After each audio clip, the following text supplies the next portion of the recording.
کوئی فن سیکھا ہوتا ہے، علم سیکھا ہوتا ہے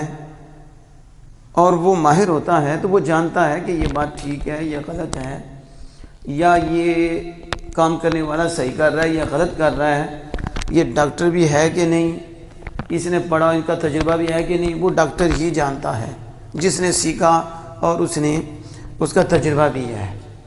آپ سمجھتے ہیں کمپاؤنڈر ہی ہوتا ہے،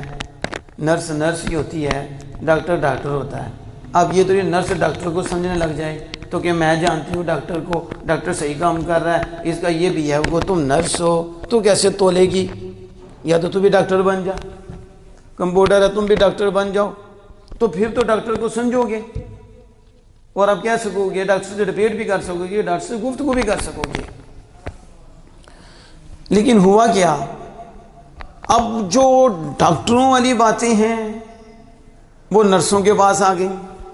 اور نرسوں نے گفتگو شروع کر دی اور ڈاکٹروں پہ اعتراض شروع ہو گئے، تو پھر کیا ہوگا؟ پھر تباہی ہوگی۔ اسی طرح جو اصولی باتیں ہیں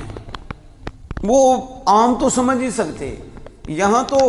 کو پرائمری پڑھا ہوا بھی نہیں اس کا، دین کا، وہ اصول کی ہوا بھی نہیں لگی ان کو، اور ان تک وہ باتیں پہنچائی جا رہی ہیں جن کے پیچھے اصول ہیں، جو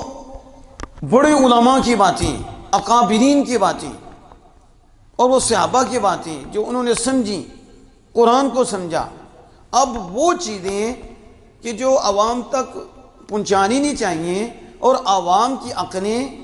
وہاں تک نہیں جا سکتی، نہ ان کے پاس وہ علم ہے،